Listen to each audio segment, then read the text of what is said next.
Shark tank Pakistan में deal हो ना हो, बूट टैंक पाकिस्तान में डीलें चलती रहती हैं। अभी पिछले महीने ही इमरान खान ने खुशी का इजहार किया कि भाई मुलाकात हो ही गई सजन के साथ। बैरिस्टर गौहर अली अमीन गंडापुर जो हैं वो जाके chief of army staff general Asim Munir से मिले। बस मुलाकात की देर थी कि इमरान खान ने तो पूरा का पूरा लव लेटर ही लिख दिया है चीफ ऑफ आर्मी स्टाफ को। बस अब ये देखना बाकी है कि जनरल आसिम मुनीर पीटीआई में कितना इक्विटी स्टेक मांगते हैं और कुछ रॉयल्टी भी शायद मांग ही लें। देखें, उर्दू में तो बड़ी तहजीब से कहा जाता है कि पहुंची वही खाक जहाँ की खमीर थी, पर पंजाबी में कहते ने जिते दी खोती उते आण खलोती। मतलब दोनों बातों का एक ही है।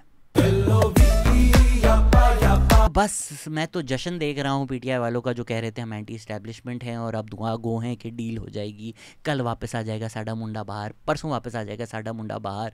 तो मैं भी जुनेद खान की तरह स्ट्रगल कर रहा हूँ कि स्टेप्स क्या करने हैं, पर गाना तो हम दोनों को पता है कि वो खुशी कपूर के साथ हमने यही गाना है कि YOTH यापा यापा देखिए, मुझ पे तो आपको भरोसा नहीं है, तो जिन जर्नलिस्ट पे आपको भरोसा है उनको ही सुन ले। सिरिल अल्मीडा ने बोला कि PTI boughs before Asim. Mubashir Zaidi ने बोला कि पीटीआई का हाफिज साहब को तमगा जमहूरियत देने का फैसला, ये जब मुलाकात हुई थी तब ये ट्वीट्स की गई थी। मतीउल्लाह जान जो पीटीआई के हीरो हैं उन्होंने बोला एब्सोल्युटली या असद तूर ने भी उसको रीट्वीट किया था। एहसन पीरजादा जैसे लोग बड़े इनक्रेडुलस थे कि हमने जो स्ट्रगल लड़ी है पीटीआई के लिए, राइट्स के लिए, वो इस तरह बेच दी जाएगी।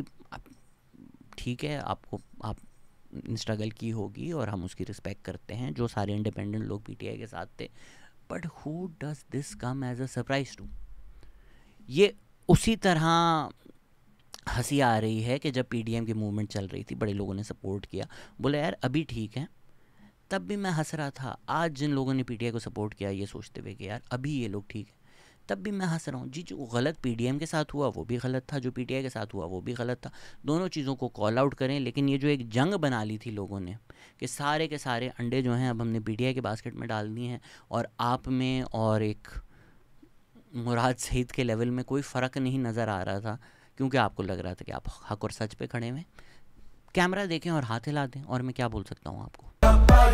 मैं आपको ये बात सालों से समझा रहा हूँ कि पाकिस्तान में अवाम इस्तेमाल होती है, जो सियासतदान हैं। डेमोक्रेसी एक लॉन्ग स्टैंडिंग रियलिटी शो है, वो अवाम को इस्तेमाल करते हैं, अवाम की ताकत दिखाते हैं इस्टेब्लिशमेंट को, ताकि वो सेलेक्ट हो जाएं। जब लॉयर्स मूवमेंट हुई तो 15 मार्च 2009 को एतजाज़ एहसन और नवाज शरीफ का जो मोटरकेड है वो गुजरावाला के पास था, गाड़ी में थे, प्रोटेस्ट लीड कर रहे थे, जब उनको फ़ोन आया ब्रिगेडियर ज़ुबैर का, जो जनरल क्यानी के प्राइवेट सेक्रेटरी थे, जिसमें उनको बताया गया कि आपके कंसर्न्स PM 3 या 4 बजे सुबह के 4 AM स्पीच देकर एड्रेस कर देंगे।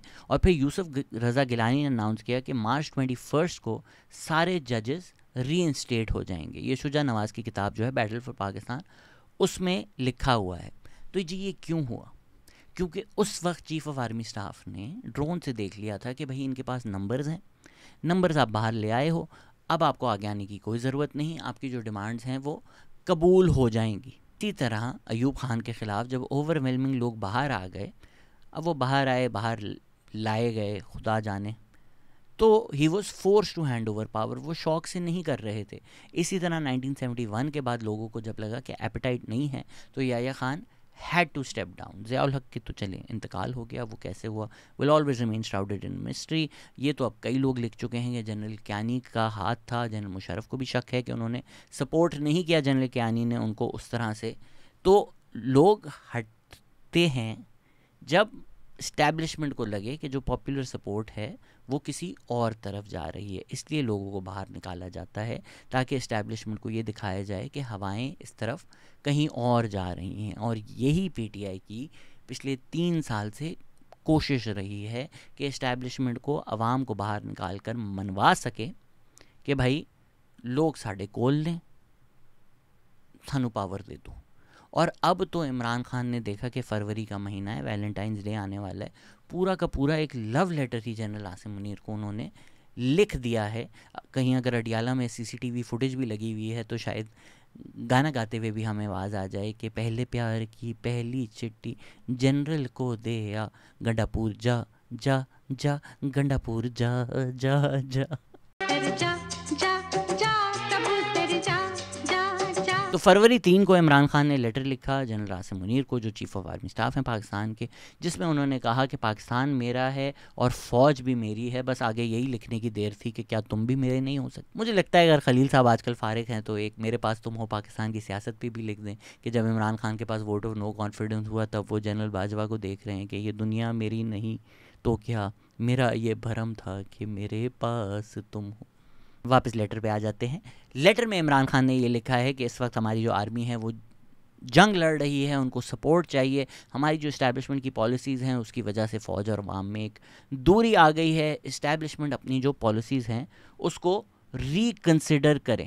पहली बात तो पीटीआई का जो पिछले कुछ महीनों से बयानिया बना हुआ है, ये लेटर लिखना ही उस चीज़ की खिलाफ वर्जी है। पीटीआई ने क्या बयानिया बनाया हुआ है कि हमारे लोगों को मारा गया, जनरल आसिम मुनीर इमरान खान का कत्ल चाहते हैं, पाकिस्तान के जो सारे मसले मसाइल हैं वो जनरल आसिम मुनीर में हैं, उनसे बुरा कोई इंसान ही नहीं है। अब उसी शख्स को इमरान खान लेटर लिख रहा है कि भाई यार पॉलिसीज़ थोड़ी सी रिकन्सिडर कर लेना आप सरकार। तो जी जो पीटीआई का सोशल मीडिया है वो 2 महीने पहले अगर कह रहा था कि भाई इस्लामाबाद में लाइटें बंद करके इस शख्स ने 500 लोगों को कत्ल किया, आपका लीडर उस शख्स को जिसको आप समझ रहे थे इसने ये किया है, लेटर लिख रहा है कि साढ़े कोल भी वेख लो, सानू गोदी लो गोदी लो। ये मैं बार बार कह चुका हूँ कि पीटीआई का एंथम यही है। कोक स्टूडियो इंडिया का एक गाना है, गोदी लो गोदी लो गोदी लो हमें गोदी लो। और यही मेरा मसला रहा है पीटीआई की सियासत के साथ। अगर तो हम चाहते हैं कि पाकिस्तान में जो इस्टेब्लिशमेंट का रोल है वो कम हो, ख़त्म तो नहीं हो सकता, तो पाकिस्तान की जो सारी सियासी कुव्वतें हैं उनको इकट्ठा होना पड़ेगा और इस्टेब्लिशमेंट के खिलाफ एक यूनाइटेड फ्रंट देना पड़ेगा। एक्सेप्ट पीटीआई हमेशा कहती है कि जो बाकी सारी सियासी पार्टियां हैं ये चोर हैं, जो सालों साल इस्टेब्लिशमेंट का बयान आ रहा है और अब वो पीटीआई की गोद में आ चुका है। इसीलिए सालों साल जिन्होंने जनरल मुशर्रफ को सपोर्ट किया, अयूब खान को सपोर्ट किया, उनके ख़ानदान, वो पूरी क्लास जो पाकिस्तान की सबसे ज़्यादा मसले में खुद शामिल रही है, एलीट क्लास, वो पीटीआई को सपोर्ट करती है। वो कहती है ये सारे सियासतदान चोर हैं, इनके साथ हम नहीं बैठेंगे, हम एक ही ताकत को मानते हैं, वो इस्टेब्लिशमेंट है, आप हमसे बात करें, they are the real power in Pakistan. तो अगर तो आप शुरुआत ही ऐसे करते हैं कि ताकत का जो मैवर है वो इस्टेब्लिशमेंट है, वो चीफ़ ऑफ आर्मी स्टाफ आप हैं, तो जब आपने जनरल आसिम मुनीर को अब्बू बोल दिया, जिस तरह आप जनरल बाजवा को अब्बू बोल रहे थे, फिर आप एक बच्चे की तरह ही हैं ना जो अब्बू से चीज़ें मांगेंगे। ये तो नहीं हो सकता ना कि अब्बू अब्बू मुझे खर्ची दें और फिर आप बोलें नहीं हम तो अब्बू के ख़िलाफ़ हैं। नहीं सर, जितने भी बड़े हो जाएं नीचे ही रहते हैं वो। पाकिस्तान एक डिक्टेटरशिप नहीं है कि जहां एक पीटीआई वाहिद पार्टी हो। पीटीआई मेजॉरिटी पार्टी बनकर सामने आई। अब डिबेट करते रहें कि पीएमएलएन जो है वो 17 जीती, 18 जीती, 19 जीती, 20 जीती, 30 जीती, 35 जीती, 40, जितनी भी जीती, चले मैं कहता हूँ 1 सीट जीती। पीएमएलएन अगर 1 सीट भी पाकिस्तान से जीती है तो वो अवाम की नुमाइंदा बनकर सामने आई है। आपको उनको बिठाकर बात करनी पड़ेगी। चलें पीएमएलएन से तो आपको ये है कि वो सिर्फ 17 सीटें जीती है। सिंध में तो पीटीआई नहीं जीती ना, वो तो आर्ग्यू भी नहीं कर रही, सिंध में उनकी पॉपुलैरिटी भी नहीं है, तो पीपीपी जीती है वहाँ से। आपको उनको अवाम का नुमाइंदा समझकर साथ बैठना तो पड़ेगा। पीएमएलएन अगर आपके जहन में 17 सीटें भी जीती है तो 17 सीटों पे वो अवाम की नुमाइंदा है, तो आपको उनके साथ बैठना पड़ेगा। अगर तो आप अवाम की नुमाइंदगी रिस्पेक्ट नहीं करते, 2018 में तो इससे भी बहुत ज़्यादा जीती थी ना, जेन्युइनली जीती थी, आपने तब भी नहीं की। आप तब भी इनके साथ बैठना गवारा नहीं समझते थे, इनको जेल में डाल देते थे। जबकि इससे बरक्स जो पीएमएलएन और पीपीपी हैं, आप 2018 में उसी तरह आए थे जिस तरह 2025 में और 2024 में पीएमएलएन और पीपीपी आए, वो तो आपके साथ बैठी। तो ऐसा नहीं हो सकता कि आप कहें हम ही सिर्फ वाहिद पार्टी है, हमें ही सिर्फ वोट मिला है, हम किसी और पॉलिटिकल पार्टी, वो भले 1 सीट जीती हो, 2 सीट जीती हो, 10, 20, 30 जो भी जीती हो, हम उसके साथ बैठेंगे नहीं।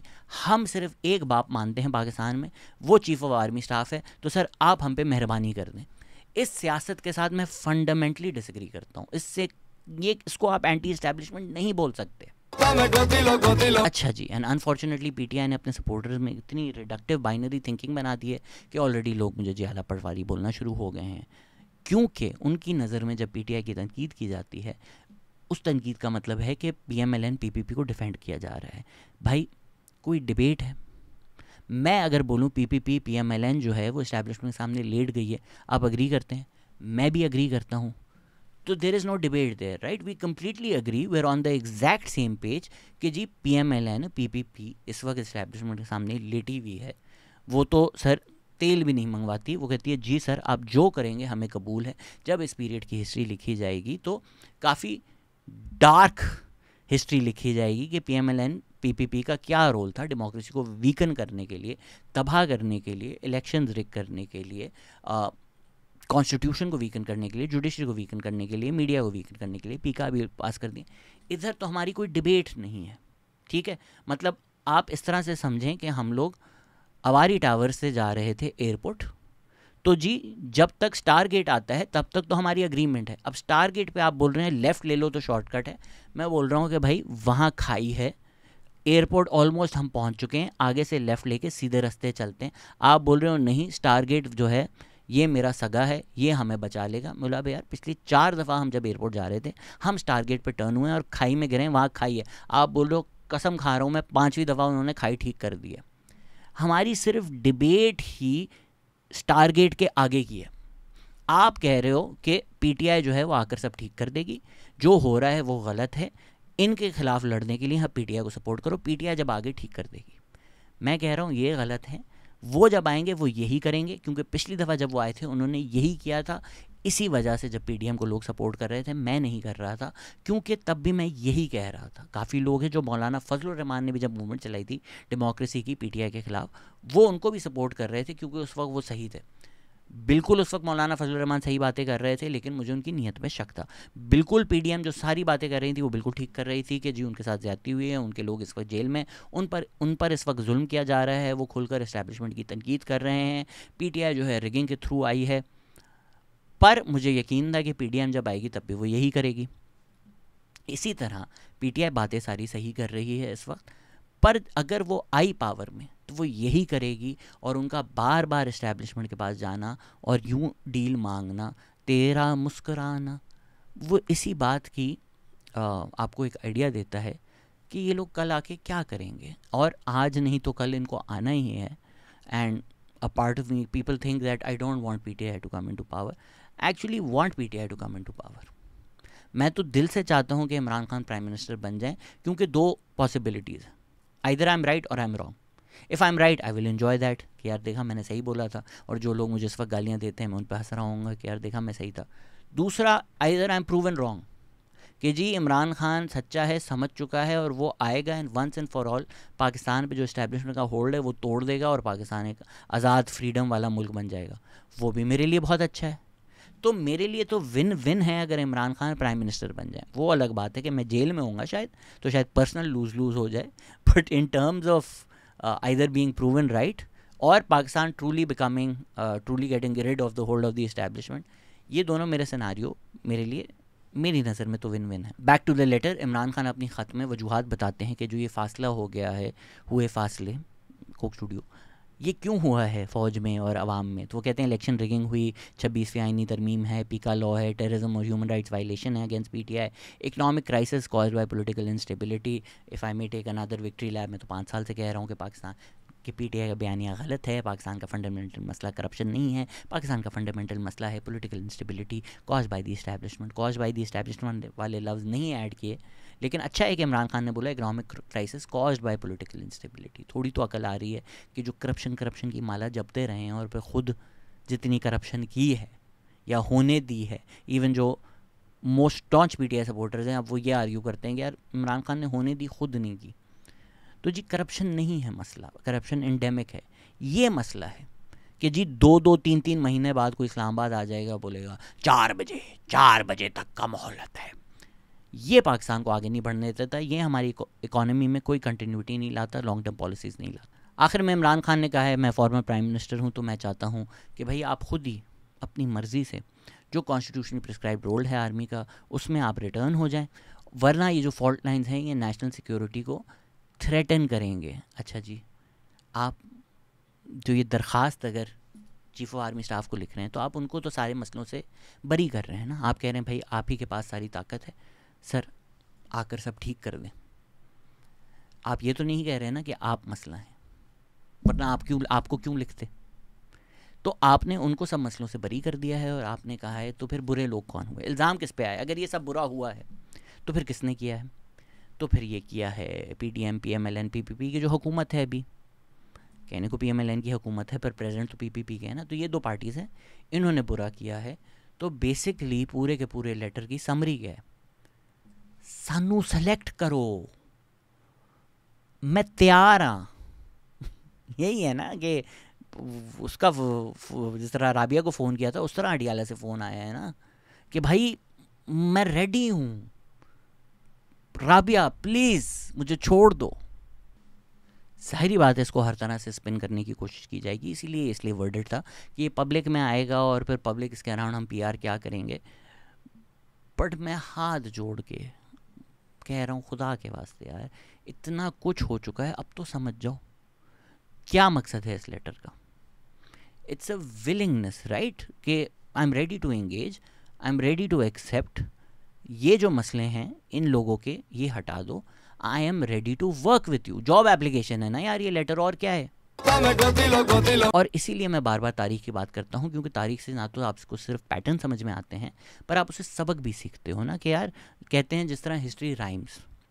जब Imran Khan vote of no confidence से हटे हैं, सारी की सारी इस्टेब्लिशमेंट की पोस्चरिंग क्या थी, मैसेजिंग क्या थी, वी आर ए पॉलिटिकल, हमारा पॉलिटिक्स से कोई ताल्लुक नहीं। तो इस तरह कल को जब इमरान खान आएंगे भी तो सारे जो PTI सपोर्टर्स हैं वो ये नहीं कहेंगे कि आर्मी लाई है, इस्टेब्लिशमेंट लाई है, वो ये कहेगी कि इस्टेब्लिशमेंट पीछे हट गई तो करंट गवर्नमेंट खुद से गिर गई और फिर इमरान खान इतने मकबूल थे कि उन्होंने आना ही था।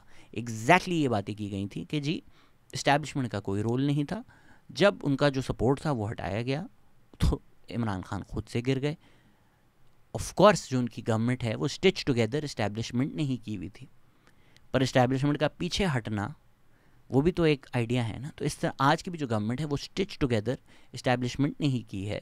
तो इस्टेब्लिशमेंट अगर पीछे हटती है तो ये गवर्नमेंट भी गिर जाएगी। दोनों चीज़ें बज़ाहिर कहने को ये है कि इस्टेब्लिशमेंट जो कर रही थी वो करना बंद हो गई है, बट वो करना बंद होना ही एक क्लियर इंडिकेशन है कि गुरुकुल की हवाएं अब बदल चुकी हैं। पर दूसरी तरफ से आर्मी ने तो कह दिया हमें कोई लेटर मौसूल ही नहीं हुआ, हमें तो ऐसा कोई लेटर आया ही नहीं। तो मतलब बेसिकली खान साहब ने लेटर भी लिख दिया और आगे जो टिक मार्क सीन का आता है वो तक नहीं मिला उसको। और जो पूरा PTI का यूट्यूब है जो कह रहा था बस इनकलाब इनकलाब जिंदाबाद, पक्का नवंबर में वापस आ रहा है, दिसंबर में वापस आ रहा है, अब वो कह रहे हैं वैलेंटाइंस डे स्पेशल होगा 30 दिन में 20 दिन, पर अब इनकलाब नहीं कह रहे, अब वो कह रहे हैं कि सुलह होगी, डील होगी और वो बाहर आएगा, और अब इस चीज़ को सेलिब्रेट किया जा रहा है।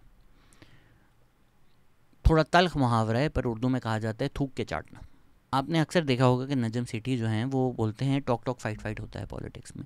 तो इमरान खान की यही 2 prong स्ट्रेटजी रही है कि प्रोवोक करो, ठीक है, जब आप कब आप सीज़ फायर करते हो कि भाई मेरी फोर्सेज हैं तेरी फोर्सेज हैं आमने सामने, अब सीज़ फायर करते हैं। अगर तो आप घर में ही बैठे रहो तो फिर दूसरा बंदा सीज़ फायर क्यों करेगा, वो तो चढ़ जाएगा आपके ऊपर।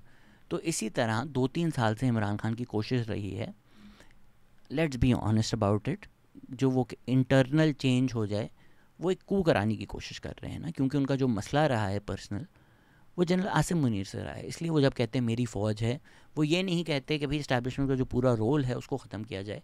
वो 2-3 लोगों को टारगेट करते हैं जिनका उनके साथ मसला है या उनको लगता है पर्सनल राइवलरी है, क्योंकि उनको फ़ौज का रोल जो है वो नहीं ख़त्म करना, उनको फ़ौज को इस्तेमाल करना है टू फेवर PTI, क्योंकि जिन जिन लोगों ने किया वो अब तक इमरान खान के हीरोज़ हैं। स्पेसिफिकली उनको जनरल आसिम मुनीर से क्या मसला है कि जनरल आसिम मुनीर DGC थे उस वक्त या DJI थे, वो बुशरा बीबी की करप्शन फाइल इमरान खान के पास लेकर आए थे और इमरान खान ने फिर उनको जनरल बाजवा को कहकर हटवा दिया था।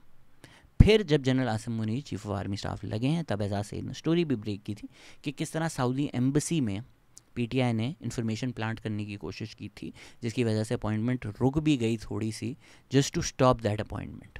और फिर पब्लिकली भी आकर लेट्स से आप कहते हैं भाई ये ज़राए वाली ख़बर है, हम नहीं मानते, एजाज सईद की मत माने, पब्लिक कॉल तो दी ना।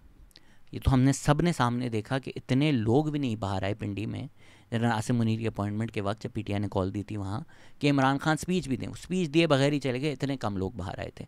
This is what I mean that this public rallies, this public shows, this is why every time there like final call बाहर आओ लोग, कि वो चाहते हैं कि यार एक टाइम तो ऐसा हो जाए कि इतने लोग आ जाएं कि बस वो डिसाइसिव हो जाए।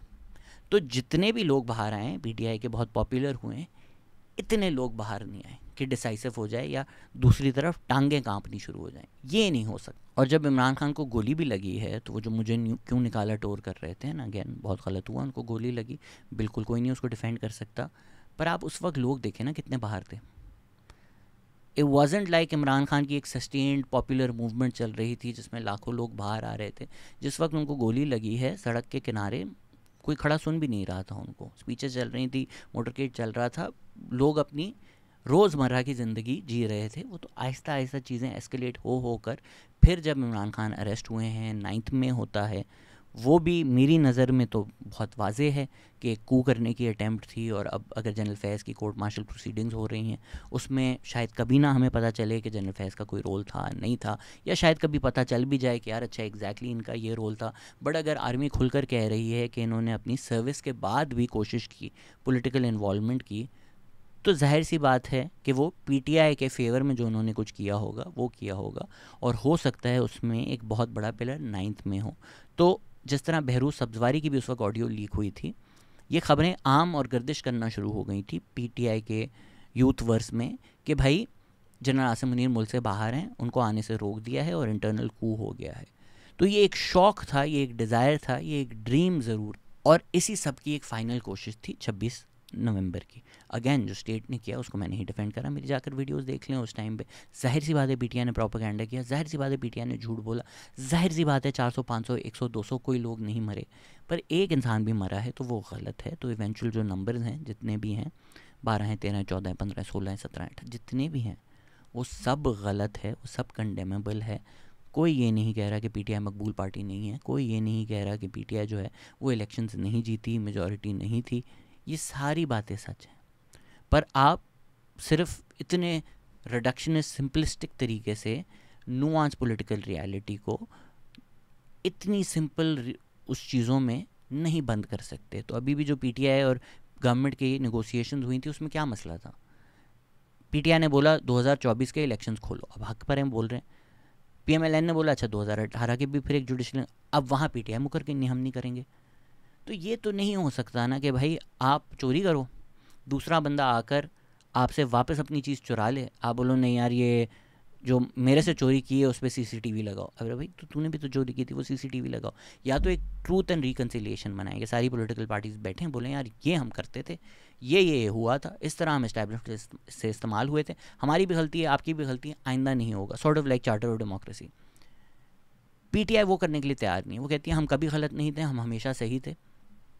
इस तरह तो फिर वो कॉन्वर्जेशन या निगोसिएशन नहीं हो सकती ना। जो पीटीआई को सपोर्ट कर रहे हैं, सही बातों पर कर रहे हैं, I don't have a problem with that as well, right. मुझे जो एक ड्रीम लगता है कि हम पीटीआई से मिलकर एस्टैब्लिशमेंट को हरा देंगे और फिर पाकिस्तान में नया सवेरा आएगा, वो मुझे पाइप ड्रीम लगता है। अब उसको आप मेरा पेसिमिज्म कहें, मुझे गलत कहें, आपको लगता है कि वो सही, वो आपकी मर्ज़ी है।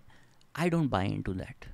पीडीएम के टाइम भी मैंने यही बोला कि शिकायत ये नहीं है कि इमरान खान क्यों सिलेक्टेड है, शिकायत ये है कि हम क्यों नहीं सिलेक्टेड। और मैं एग्जैक्टली यही बात कहूँगा आज भी, इमरान खान की ये शिकायत नहीं है कि किसी को सेलेक्ट किया जाता है।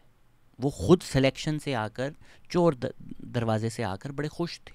उनको ये मसला है कि मुझे क्यों नहीं सेलेक्ट कर रहे हो, ये उनका मसला है।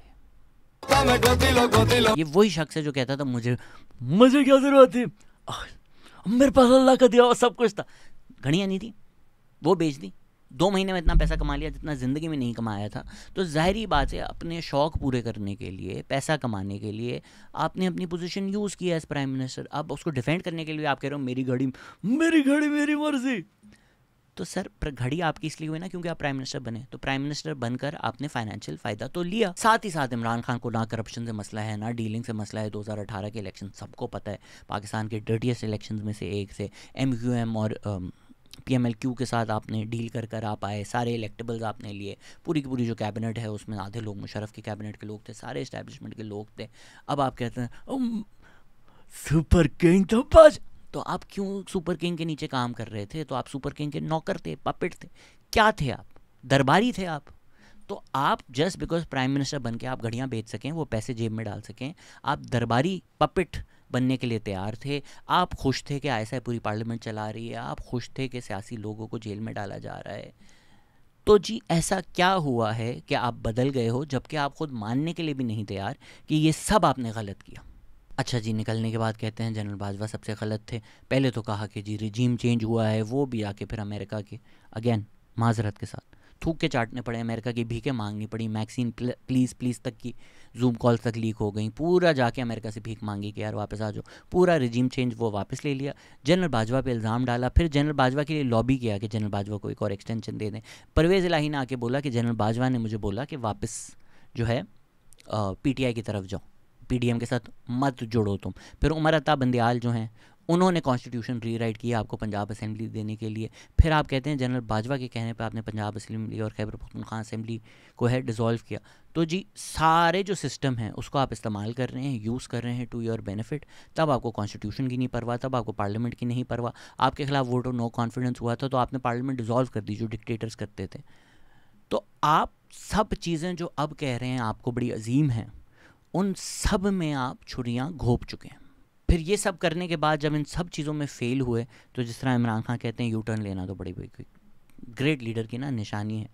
आपने कोशिश की जनरल आसिम मुनीर की अपॉइंटमेंट रुकवाने की, उसमें फ़ेल हुए तो जनरल आसिम मुनीर की तारीफ़ें शुरू कर दी। तो हर चीज़ तो ट्राई कर ली। जो लोग कहते हैं नहीं झुका, भाई वो क्या करे, और मतलब कि टिकटॉक पे झुक के डांस करना शुरू हो जाए क्या, और वो शख्स करे। हर जगह तो जाके सर झुका दिया, हर घंटी तो बजा दी कि भाई कोई तो मुझे लिफ्ट करा दो।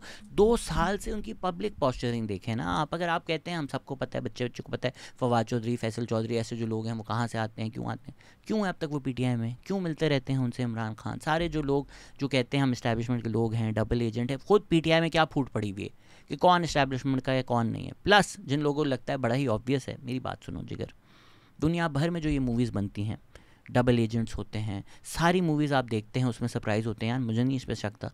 तो आपको क्यों लगता है कि पाकिस्तान में सब इतने ही बेवकूफ़ हैं कि सबको पता चलेगा कि कौन डबल एजेंट है।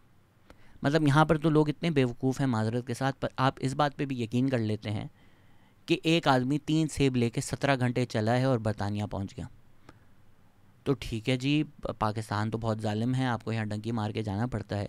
पर इमरान रियाज खान से मेरा मासूमाना सवाल ये है कि सर क्या बरतानवी हुकूमत भी इतनी ही यूथ है कि आप डंकी मारकर कश्ती पर वो आएँ एक वक्त जहाँ कश्तियाँ डुबाई जा रही हैं, जहाँ दुनिया भर में anti immigrant official immigrant sentiment है, वहाँ आप डंकी मार कर जाएँ, डंके के चोट पे बोले मैंने डंकी मारी है, हर जगह आके बताएं कि 3 सेब पे 17 घंटे मैं चल कर गया हूँ, और बरतानवी हुकूमत जया बच्चन की तरह दरवाज़ा खोल दे के मुझे तो नहीं लगता कि दुनिया इतनी बेवकूफ़ है कि जो लोग डंकी मार के जाते हैं और सबको बताते हैं मैं डंकी मार के आया हूँ, मैं इलीगल हूँ, वो आके उसको बोलते हैं आके हमारे मुल्क में तू व्लॉग करेगा जिगर। इसी तरह अगर हम लोकल पॉलिटिक्स देखें तो अली अमीन गंडापुर के बारे में बहुत ज़्यादा लोग शक करते हैं। अब पीटीआई खैबर पख्तूनख्वा के जो प्रेसिडेंट हैं वो जुनैद अकबर को लगा दिया गया है। मुझे नहीं पता ये सज़ा दी है अली अमीन गंडापुर को, क्या किया है, या जुनैद अकबर, नजम सेठी तो आर्ग्यू कर रहे हैं कि जुनैद अकबर अभी बढ़ के मार रहे हैं, but he is actually closer to the establishment, इस वजह से किया है। रिगार्डलेस अली अमीन गंडापुर हैं, डबल एजेंट नहीं हैं, जुनैद अकबर हैं नहीं, मुझे कुछ भी नहीं पता कौन है कौन नहीं है। मुझे बस ये पता है कि जो घर के पालतू कुत्ते होते हैं वो सड़क पे 2 दिन निकल भी जाएं तो वो वापस घर ही आते हैं, वो घर के पालतू ही रहते हैं।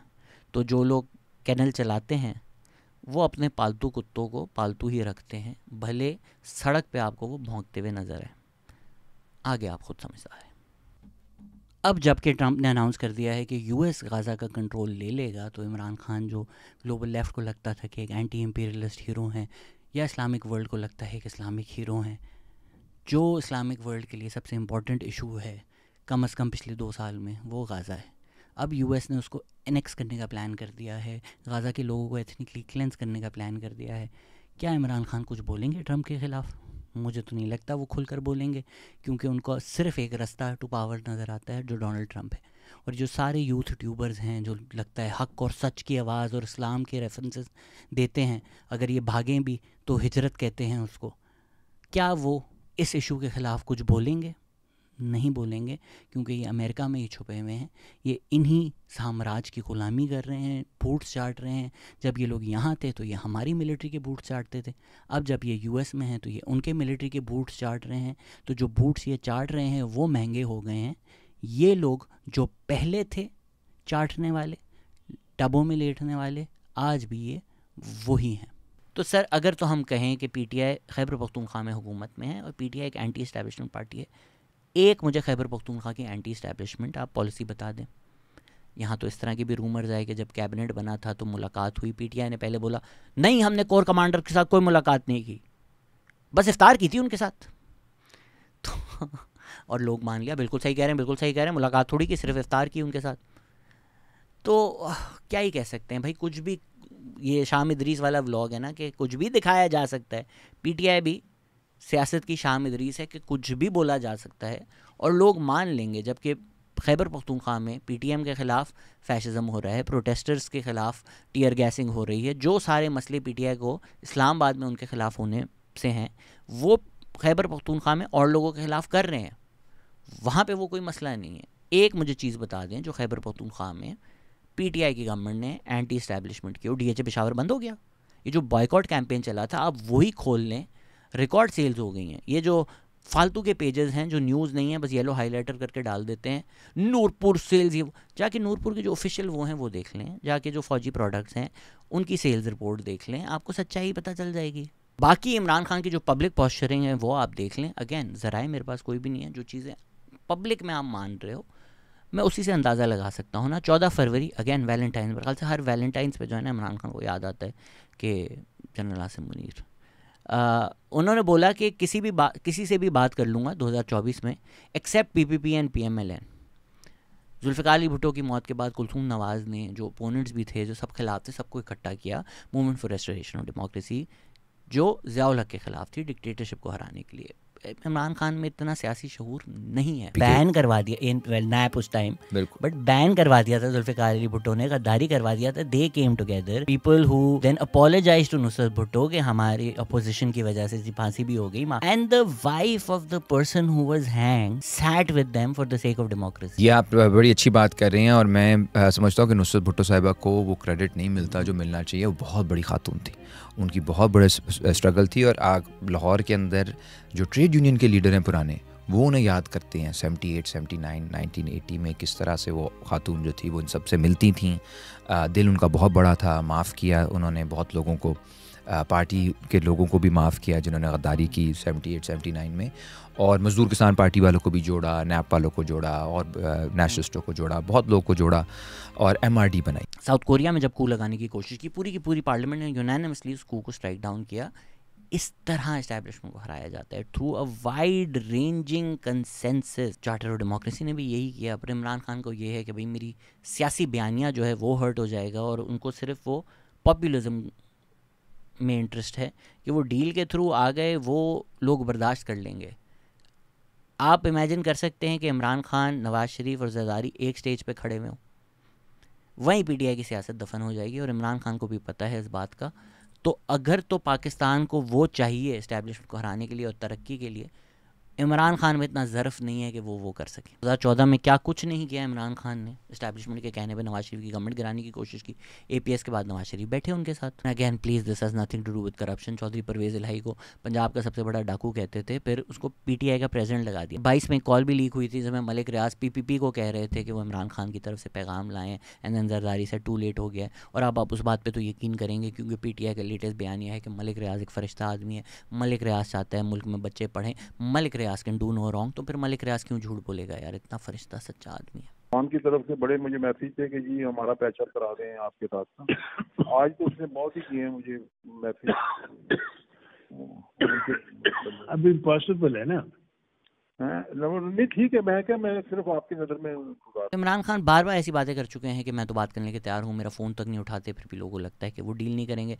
मार्च 3, 2023 को पब्लिकली इमरान खान ने कहा मुल्क की बेहतरी के लिए चीफ से बात करने के लिए तैयार हूँ। मई 2023 में कहते हैं मुझे आर्मी चीफ से कोई मसला नहीं। कहा रेडी फॉर इमीडिएट टॉक्स। जुलाई 2024 में कहा I am ready to talk to the military. नवंबर में मिलिट्री से कांटेक्ट इस्टेब्लिश हुआ है, बार बार कमिटीज़ तक बनाई हैं कि मिलिट्री से बात हो जाए। दिसंबर में पब्लिकली इमरान खान ने बोला कि कमिटी बात करे और फिर वेलकम भी किया पिछले महीने कि चीफ ऑफ आर्मी स्टाफ से बैरिस्टर गौहर अली अमीन गंडापुर की मुलाकात हुई है। और क्या करे वो बंदा to convince you that he wants to talk to the establishment? क्या करे वो? इस्टेब्लिशमेंट से आप क्यों बात कर रहे हो? डील करने के लिए ना, और क्यों बात कर रहे हो यार? आप इतने बेवकूफ़ हैं कि बैरिस्टर गौहर ने और अली अमीन गंडापुर ने चीफ ऑफ आर्मी स्टाफ से जाकर ये बात की होगी कि हम जनरल साहब आपका ट्रायल करेंगे फॉर मर्डरिंग आर पीपल। नहीं ना, भीखे ही मांगी होंगी ना यार, और क्या किया होगा वहाँ जाकर। पता, ये एक डिलूजन जो यूथ वर्स यूथ ट्यूबर्स हैं, डिलूजन उन्होंने क्रिएट किया हुआ है कि दुनिया की आलमी ताकत अडियाला जाके सर झुकाती है।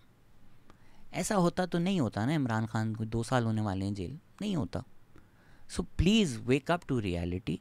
Yes, I can agree to this कि थ्रू अदर सोर्सेज डायरेक्टली तो नहीं ऑफ़र किया होगा, इस तरह की बात ज़रूर की होगी जिस तरह की बात हामिद मीर या नजम सेठी ऐसे लोग भी करते हैं।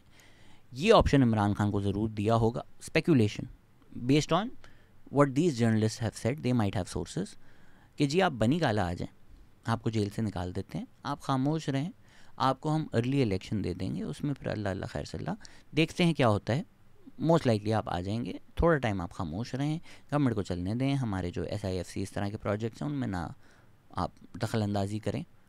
फेयर दिस डील, अगर इसको आप कहें कि ये डील ऑफ़र हुई है और इमरान खान ने मना कर दी, ये हुआ होगा। पर आप ये नहीं आर्ग्यू कर सकते कि इमरान खान कोई नहीं डील चाहते। The argument is Imran Khan wants a better deal, not that Imran Khan doesn't want a deal. क्योंकि देखें, अगर तो ये है कि भाई वो आदमी नहीं डील चाहता, तो आप ये सारी बातें रद्द कर दें कि ये इस वजह से थी, ये थी, वो थी, सब मैंने रद्द कर दिया। अमेरिका से तो सामने सामने भीखे मांगी है ना यार, तो आप इंटरनेशनल इस्टेब्लिशमेंट से तो डील चाह रहे हो, वहाँ तो लॉबिंग भी चल रही है, पैसे भी डाले जा रहे हैं, तो आप ये तो नहीं कह सकते कि आदमी डील चाहता ही नहीं है, क्योंकि अमेरिका से तो वो चाहता है। वहाँ बदले में क्या ऑफ़र किया है, क्या करने के लिए तैयार है, ये मेरा खुदा जाने। But the man is ready for American interference और अमेरिकन हेल्प। तो जो आदमी इंटरनेशनल इस्टेब्लिशमेंट के सामने झुक सकता है, वो हमारी इस्टेब्लिशमेंट के सामने खड़ा होगा यार। और जो लोग देख रहे हैं कि इसराइल फ़लस्तीन में पिछले 1.5 साल से क्या हुआ है, वो इस बात पे तो यकीन रखते होंगे कि ह्यूमन राइट्स कंसिडरेशन पे अमेरिका नहीं इंटरवीन करेगा, डील ही करेगा। तो फिर सवाल ये है, क्या डील है, क्या ऑन ऑफ़र है, इमरान खान क्या देने के लिए तैयार हैं उनको, just to come back into power. And a man who is so lustful for power that he is ready to give up something to America in exchange for that, वो आदमी आप कह रहे हैं हक पे खड़ा है, सच पे खड़ा है। देखें, अनफॉर्चुनेट एज इट इज़, ये पाकिस्तान की सियासत की सच्चाई है। लोग क्लोजली नहीं फॉलो करते, न्यूज़ नहीं देखते, हिस्ट्री नहीं पढ़ते, तो उनको नहीं पता होता। जिस तरह मुशर्रफ के बारे में भी लोग अब यही कहेंगे ना कि शेर था, ये था, वो था। मुशर्रफ की वीडियो है जिसमें वो अमेरिका में लॉबी कर रहे हैं, उनको कह रहे हैं कि मुझे वापस ले आओ, तो आप सामने सामने वीडियो में अमेरिका के सामने सर झुका रहे हैं। मौलाना फजल रहमान के विकीलीक्स का मैं आपसे पहले भी जिक्र कर चुका हूँ। तो जी, जिस तरह जॉर्ज बुश ने भी कहा था या कहने की कोशिश की थी कि fool me once shame on you, fool me but don't fool me, तो फूल मी ट्वाइस। तो at this point with Imran Khan, fool you 20 times, shame on who. एक आदमी बार बार धोखा देता है, आप बार बार उसकी बातों में आ जाते हैं, तो कैसा ये इश्क है? जान के बर्बाद होने का नाम ही तो इश्क है। ऑनेस्टली मुझे यकीन है कि वापस तब्दीली का चूरन बेचा जाएगा। वापस जब इमरान खान आएंगे, लोग बोलेंगे डेमोक्रेसी की जीत हो गई, भले वो चोर दरवाजे से आएँ, भले वो डील करके आएँ, जिस तरह भी आएँ। मैं पिछली वीडियो में भी एक दफ़ा बोल चुका हूँ, उनको बस एक दफ़ा आना है और उन्हें बोलना है कि इकॉनमी देख के, मुल्क के मसले देख। अब मैंने कुर्बानी दिया, मैं बैठा जनरल आसिम मुनीर के साथ, मैं आगे देखें, अब पीछे की मैं तो कर सकता था। ये लोग बोलेंगे कितना अजीम आदमी है, मुल्क के लिए इसने फिर से कुर्बानी दे दी। And you will be ready for that. And this is exactly what he's trying to convince the chief of army staff कि मुझे सेलेक्ट कर लो, मैं लोगों को बेच दूंगा, मैं तैयार हूँ। क्या लेटर की टोन है कि मुल्क के जो अभी आर्मी और एस्टैब्लिशमेंट के फासले हैं, इनको करीब लाने के लिए I am ready to work with you, I am ready to sit with you, I am ready to talk with you, look my way please. यही लेटर है, इसीलिए मुलाकात को पब्लिकली सेलिब्रेट किया जाता है। तो जिन लोगों को लग रहा था ये एक एंटी इंपीरियलिस्ट हैं, उनके जो अमेरिका के साथ किया असलियत खुल गई। जिन लोगों को लग रहा था वो एंटी इस्टेब्लिशमेंट हैं, उनके पब्लिक बयानिए मैं आपको बता रहा हूँ, खुशी का इजहार कर रहे हैं सिर्फ एक मुलाकात से, लेटर्स लिख रहे हैं। ये सब पब्लिकली अवेलेबल इन्फॉर्मेशन है। प्राइवेट में क्या होता है फिर, जिस तरह इंजीनियर साहब भी कहते हैं कि भाई इतना तो किताबों में लिखा है, आगे फिर खुद सोच लो। हाँ मियाँ।